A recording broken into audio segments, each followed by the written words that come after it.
America को भी समझ आ गई फ़ौजें भेजना आसान है, निकालना इतना आसान नहीं है। जब से ये वीटो पावर आई है, यूनाइटेड नेशंस का जो असली रोल था जिसको आप मुझसे पूछ रहे हैं, वो बहुत हद तक कम हो गया। और यूनाइटेड नेशंस में इस बात का अंदाज़ा है। मामला इतना आसान नहीं है कि उसने बड़ी ड्रामाई विक्ट्रीज कर ली हैं तो मामला ख़त्म हो जाएगा, इसमें तो कोई डाउट ही नहीं। इजराइल एक यूरोपियन पावर है, यूरोपियन टेक्नोलॉजी है, जो कि बेचारे बैकवर्ड मुल्कों के दरमियान आके इजराइल है बैठा हुआ है। तो ये तो अगर टेक्नोलॉजी का मसला है तो इराक़ की तो बड़ी फ़ौज थी, अमेरिका ने उसका तिया पाजा कर दिया। अमेरिका में दोनों पार्टीज, जैसे मैंने कहा है, उनमें हिम्मत ही नहीं कि वो इजराइल की लॉबी का मुखालफत करें। लेकिन ये ऐसे मामलात रह नहीं सकते। नज़र आज यही आ रहा होगा कि जी ये बड़े जो इजराइल चाह रहा है किए जा रहा है, इसकी कॉस्ट होगी। जो ईरान ने अभी ये किया है उसने ये साबित किया है। हमारे साथ मौजूद हैं साबिक वज़ीर ख़ारजा खुर्शीद महमूद कसूरी साहब। कसूरी साहब, बहुत शुक्रिया आपके वक्त का। सर, सबसे पहले ये बताइएगा कि इस वक्त मशरिक़ वस्ता जंग के दहाने पर है। एक तरफ हम देख रहे हैं ईरान है, तो दूसरी जानिब मगरिब इसराइल की हिमायत में सामने आ चुका है। ईरान और इसराइल का तनाज़ा बड़ी जंग में बदलने का कितना खदशा है? ये है कि अब इसराइल के जो वज़ीर आज़म है नेतन्याहू, उनकी जो इस वक्त स्ट्रैटेजी नज़र आ रही है वो ये है कि इस जंग को लंबा करें ताकि किसी न किसी तरीके से अमेरिका को खींच लें इस जंग में, क्योंकि समझते हैं कि अगर अमेरिका उनके साथ आ जाता है तो फिर उनके मामलात बहुत बेहतर हो जाएंगे। ये दूसरी चीज़ ये है कि नेतन्याहू बहुत से मुकदमात को भी फेस कर रहे हैं। वही चाहते हैं जितनी जंग लंबी होगी उनको अपने मुकदमात का फैसला सामना नहीं करना पड़ेगा अदालतों में, नहीं तो उनको जेल जाने का ख़तरा है।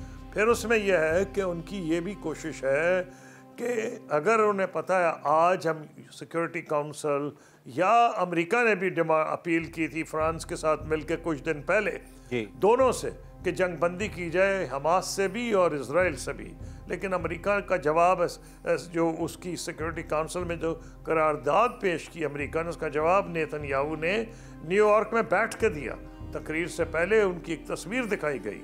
तस्वीर ये थी कि वो बैठे फ़ोन कर रहे हैं, बाद पता चला और लीक आउट किया गया कि वो हुक्म दे रहे हैं फ़ौज को कि वो हिजबुल्लाह के सरबराह पे हमला कर दें। यानी इतना भी अमेरिका एक दिन पहले उन्होंने मूव किया है।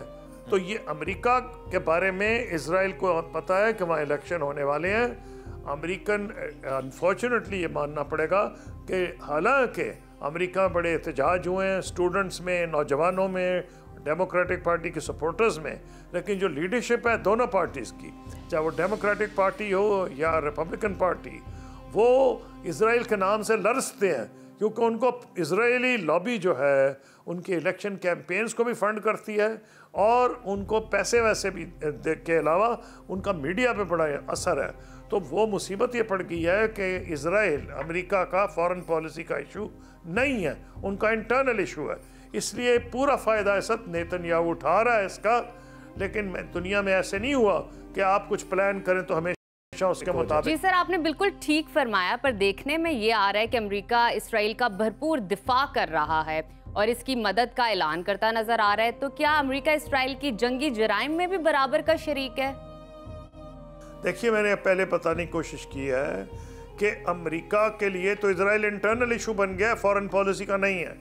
अमेरिका ने यह पहली मर्तबा नहीं हुई कि इसराइल ने जो ह्यूमन राइट्स की वायलेशन की है उस पर उसने अपनी निगाहें क्या एक तरफ होती हैं, उसने तो इनको नज़रअंदाज किया है। और सेक्रेटरी जनरल यूनाइटेड नेशंस और मगरिब के बहुत से ममालिक ने तो यहाँ तक किया है कि उन्होंने वो फ़लस्तीन की रियासत भी एक्सेप्ट कर ली है। लेकिन अमेरिका की पोजीशन यह है कि उनको पता है कि अगर इसराइल बाज ना आए और इलेक्शन करीब हो तो वो बहुत कम हैं जो कर सकते हैं। फिर इसमें एक ये भी चीज़ है कि अमेरिकन लीडरशिप जो है दिल से ईरान के ख़िलाफ़ है, और ये कोई नई बात नहीं है। कुछ जब से रेवोल्यूशन आया है जो शाह ईरान के बाद, तो कुछ छुपी हुई बात नहीं इनकी आपस के अख्तिलाफ़ात। और प्रेसिडेंट ट्रंप ने तो ये कहा था कि उन्होंने निकल गए थे, जो डील की गई थी डेमोक्रेट्स के दौर में अमेरिका की और जो बड़ी पावर्स की और ईरान की डील हुई थी न्यूक्लियर प्रोग्राम में।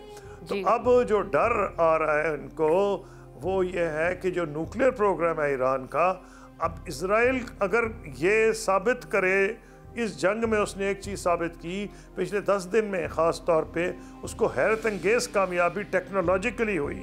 उसने चुन चुन के लीडर्स मार दिए, पासदारान के भी, रेवोल्यूशनरी गार्ड्स के भी, इनके हमास के भी, हिज़्बुल्लाह के भी। फिर पेजेस जो थे वो उसने वाकई तबाही मचा दी उनकी लीडरशिप की, वो उसने जो टेक्नोलॉजी यूज़ की है। तो अमेरिका में वो लोग जो ईरान के ख़िलाफ़ हैं उनको भी डबल माइंडेड कर दिया इजराइल ने कि जी हम ठीक है, हम जितनी उन्होंने विक्ट्री अचीव कर ली है, अब उतनी उनकी पॉपुलैरिटी एंटी इजराइल लॉबी जो बहुत बड़ी है अमेरिका में बढ़ गई है कि अब उनको लिए रोकना मुश्किल हो गया है। लेकिन मेरा अपना तज्जिया ये नहीं है कि मामला इतना आसान नहीं है कि उसने बड़ी ड्रामाई विक्ट्रीज कर ली हैं तो मामला ख़त्म हो जाएगा, इसमें तो कोई डाउट ही नहीं। इजराइल एक यूरोपियन पावर है, यूरोपियन टेक्नोलॉजी है, जो कि बेचारे बैकवर्ड मुल्कों के दरमियान आके इजराइल है बैठा हुआ है। तो ये तो अगर टेक्नोलॉजी का मसला है तो इराक़ की तो बड़ी फ़ौज थी, अमेरिका ने उसका तिया पाजा कर दिया, जो वो शॉक ऑन ऑ थी। हम ठीक है, हमला करना तो बड़ा आसान होता है, उसके बाद ना अमेरिका का जो हशर हुआ है और उससे बढ़ के जो उनका हशर हुआ है बेचारे इराक़ के लोग थे, और जो इस्लामिक स्टेट का क़याम है जैसे सारी दुनिया में हमले किए हैं, तो अमेरिका को भी समझ आ गई फ़ौजें भेजना आसान है, निकालना इतना आसान नहीं है। और इजराइल ने ख़ुद ये देखा है कि ये 1976 में पहली दफ़ा फ़ौज भेजी है लबनान में, कई मरतबा भेज चुके हैं। आसान होता है जब आते हैं तो बड़ी कैजुअल्टीज़ हुई लास्ट टाइम, हिज़्बुल्लाह ने इन्हें मजबूर किया वहाँ से विड्रॉ करें। तो ये इतना आसान नहीं है जितना ये अमेरिका या इजराइल समझ। बिल्कुल, इराक़ में भी और अफगानिस्तान में भी ये हमने देखा कि फ़ौजें निकालना कितना मुश्किल काम है। सर, अक़वाम मुत्तहिदा की सलामती कौंसिल का इजलास हुआ जिसमें अमरीका ने पासदाराने इनकलाब पर पाबंदी का मुतालबा किया है, मगर रूस और चीन ने कशीदगी का जिम्मेदार इसराइल को करार दिया है। अमरीका और इसराइल अक़वाम मुत्तहिदा के फैसलों को आखिर मानते क्यों नहीं? जी हाँ, मैंने आपको पहले बताने की कोशिश की है कि इजराइल अभी तक जिस पोजीशन में है, अमेरिका का फेवरेट बच्चा उस इलाके में है, और उनको ये पता है, ये पहली दफ़ा नहीं है, इजराइल को मार पड़नी लगी थी 1973 में जब प्रेसिडेंट सादात ने हमला कर दिया, जब मिस्रियों ने हमला किया। लेकिन ऐसी ज़बरदस्त सपोर्ट की इनकी इजराइलियों की अमेरिका ने, मिलिट्री सपोर्ट, उनको हर किस्म के हथियार दिए कि फिर वो कैंप डेविड हुआ, उनके दरमियान सुलह हुई इजिप्ट के दरमियान इजराइल और इजराइल की, जिसके नतीजे में सबसे बड़ा नुकसान जो फ़लस्तीन की तहरीक आज़ादी थी उसको हुआ। तो ये ठीक है कि अमेरिका पहले बड़ा फ़ायदा उसने उठाया, सारे मगरिब में इनके लिए एक सॉफ्ट कॉर्नर था जो वो कम हो रहा है। अब ये एग्रेसर्स के तौर पे देखे जा रहे हैं। पहले ये था कि जी हिटलर के दौर में जो इन पे जुल्म हुआ है, हॉलोकॉस्ट हुआ है, तो इनके लिए सिंपैथी थी, और कई यूरोपियन ममालिक में, ख़ास तौर पे जर्मनी में, एक गिल्ट भी थी कि हमारी वजह से ये हुआ है। इसराइल ने उसका पूरा फ़ायदा उठाया। लेकिन मेरी असेसमेंट ये है कि कई यूरोप के ममालिक जो हैं वो इसराइल से नाला है, और कई ममालिक ने रिकग्नाइज़ कर लिया है पिछले 3 महीने में ये जो रियासत फ़लस्तीन की है उसको उन्होंने रिकग्नाइज़ किया है। इसका मतलब है कि इसराइल को ये पता है कि जिस दिन जंग बंद हुई उसी दिन ये मामला जोर पकड़ जाएगा कि 2 स्टेट सोल्यूशन का। कसूरी साहब, हम सब जैसे कि जानते हैं कि 79 ईयर्स पहले अक़वाम मुत्तहिदा का क़याम अमल में लाया गया, और जिसका मकसद था दुनिया को बड़ी जंगों से, तनाज़ात से बचाना। मगर सलामती कौंसिल में चंद एक मुल्कों की इजारादारी देखने में आ रही है, तो ये मोनोपली हम कैसे ख़त्म कर सकते हैं? चंद एक की नहीं, 5 की इजारादारी है। जो वीटो वाले मुल्क हैं 5, उनकी अगर वो वीटो कर दे, कुछ कश्मीर भी इसी का शिकार हुआ है। एक ज़माने में अमेरिका में सपोर्ट करता था और वेस्ट में सपोर्ट करता था, फिर रूस मुखालफत करता था। इसी तरह से अब यह है कि कोई कश्मीर का मामला जो है वहाँ नहीं आता, क्योंकि हाँ लास्ट टाइम आया जबकि ये मोदी ने 370 का किया और वहाँ बहुत जुल्म हुआ इस इलाके में। लेकिन वो बात अब ठीक है कि विदाउट जब से ये वीटो पावर आई है, यूनाइटेड नेशंस का जो असली रोल था जिसको आप मुझसे पूछ रहे हैं, वो बहुत हद तक कम हो गया और यूनाइटेड नेशंस में इस बात का अंदाज़ा है। अगले दिन सेक्रेटरी जनरल यूनाइटेड नेशंस, जिनका बहुत अच्छा रोल रहा है, बहुत मुस्बत रोल रहा है, ये जो सारी पिछले 1 साल की कार्रवाई है, इज़राइल ने जो हमले किए हैं सारे, उन्होंने ये इस ख़तरे की एक ख़तरे की घंटी बजाई है। उन्होंने ये कहा है कि अगर यूनाइटेड नेशंस की यही वैल्यू है कि जो वो कहे वो रद्द कर दिया जाए तो इसका क्या नतीजा निकलेगा। लेकिन एक ये हकीकत है, लीग ऑफ नेशंस इससे पहले क्यों फेल हुई थी? इसलिए फेल हुई थी कि इटली ने एबिसिनिया जो रियासत थी जिसको बाद में उसमें हमला किया और लीग ऑफ नेशंस कुछ भी नहीं कर सकी और फेल हो गई, वो ख़त्म हो गई। तो ख्याल ये था उससे सबक सीखा जाएगा, लेकिन बदकिस्मती से ये जो 5 मुल्कों इजारादारी है, ये असली ताकत अब आहिस्ता आहिस्ता या तो चली जाए जनरल असम्बली के पास, और अब आहिस्ता आहिस्ता जनरल असम्बली कोशिश कर रही है कि ज़्यादा मीटिंग्स करे, ज़्यादा इशूज़ टेक ओवर करे। लेकिन जब तक UN का रिफॉर्म नहीं होता और रॉ ताकत वो रहती है जो आज अमेरिका की है, जिसको वैसे अब चाइना चैलेंज कर रहा है, लेकिन जहाँ तक सिक्योरिटी काउंसिल का फ्रेमवर्क है, UN का फ्रेमवर्क है, वो वाकई अपाहज हो जाती है जब वीटो आ जाए। तो सर, ये जो जुल्म और जबर के पहाड़ तोड़े जा रहे हैं, इसमें फिर हम क्या समझे? मगरिब का जो ह्यूमन एलिमेंट का नारा है वो कहाँ गया? ह्यूमन राइट्स के इश्यूज पर मैं बता रहा हूँ ना, अमेरिका की यूनिवर्सिटियों में भी एहतजाज हुआ है, लंदन में, रोम में। आपने क्योंकि मगरिब का बात की है, जो हुकूमतें हैं वो और तरीके सोचती हैं, आवाम और तरीके सोचते हैं।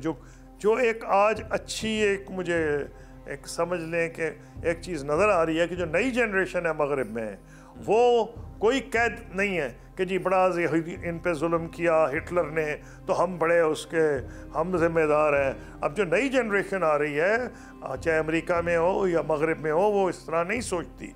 लेकिन मौजूदा जो है रूलिंग पार्टीज़, ख़ास तौर अमेरिका में दोनों पार्टीज़, जैसे मैंने कहा है, उनमें हिम्मत ही नहीं कि वो इज़राइल की लॉबी का मुखालफत करें।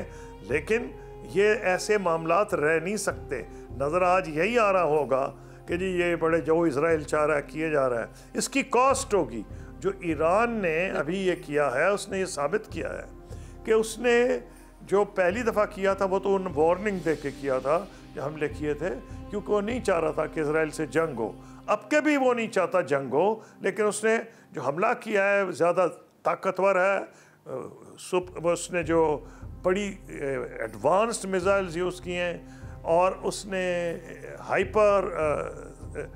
हाइपर स्पीड की मिसाइल्स, उसने हाइपरसोनिक स्पीड जिनकी स्पीड है वो मिसाइल्स यूज़ किए हैं, और उसने किस्म की वार्निंग दी और उसने कह दिया कि ये हमने आप पे इसलिए हमला किया है, हम आप पे जंग तो नहीं चाहते, मतलब ये है, लेकिन आपने जो हमारे घर में घुस के हमारे मेहमानों को आपने शहीद किया, फिर आपने बहुत से और लोगों को शहीद किया, बशमूल हमास की लीडरशिप के, इस्माइल हानिया के, बशमूल हिजबुल्लाह के हेड के। जो आपने ये किया है ये अनपनिश नहीं जाएगा, ये उसका जवाब है। अब अगर इसके मुकाबले में इज़राइल मज़ीद करेगा, और खुदा न खास्ता वहाँ कोशिश की जा रही है कि कई जो एक्सट्रीम राइटिस्ट हैं कि ईरान के न्यूक्लियर प्रोग्राम को फारिग कर दिया जाए, हमला किया जाए, तो फिर मुझे लग रहा है कि मुंह तोड़ जवाब ईरान देगा। और वो हमले जो होंगे उसमें बहुत सी इजरायली सिविलियन कैजुअल्टीज़ होंगी, क्योंकि जो इजराइल की इंस्टॉलेशंस हैं, आज भी उन्होंने मोसाद पे हमला किया था, वो सिविलियन एरियाज़ के करीब है, तो फिर बहुत कैजुअल्टीज़ होंगी। और उसके लिए कोशिश करनी चाहिए सारी दुनिया को, और ख़ास तौर पर हमारे जैसे जो मुल्क हैं, जो डेवलपिंग कंट्रीज़ हैं, उनको बड़ी मुसीबत पड़ जाएगी अगर ईरान पे इन्होंने ज़्यादा हमले किए। तो उसका आखिरी ये होगा रास्ता कि वो स्ट्रेट ऑफ हरमुज़ को बंद करे, जहाज़ सिंक कर दे, ताकि दुनिया की इकॉनमी का तिया पाँचा हो जाए। और जो यूरोप के ममालिक रिलाई करते हैं on middle eastern oil, gulf oil, वो भी उनको मुसीबत पड़ जाएगी। हमें तो और मुसीबत पड़ेगी, हमारे यहाँ तो आ गई बिजली महंगी है, आ गई पेट्रोल महंगा है। अगर खुदा न खास्ता वो बंद हो गई तो कई गुना जंप कर सकती है, डबल भी हो सकती है प्राइस। तो इससे सारी दुनिया की ये कोशिश होनी चाहिए कि इस जंग को फैलने से रोका जाए। बिल्कुल, आपने तज़किरे में दुरुस्त फरमाया कि ये फिर एकतरफा कार्रवाई नहीं होगी बल्कि इसराइल को भी इसकी कीमत चुकाना पड़ेगी। बहुत शुक्रिया खुर्शीद कसूरी साहब आपके कीमती वक्त का।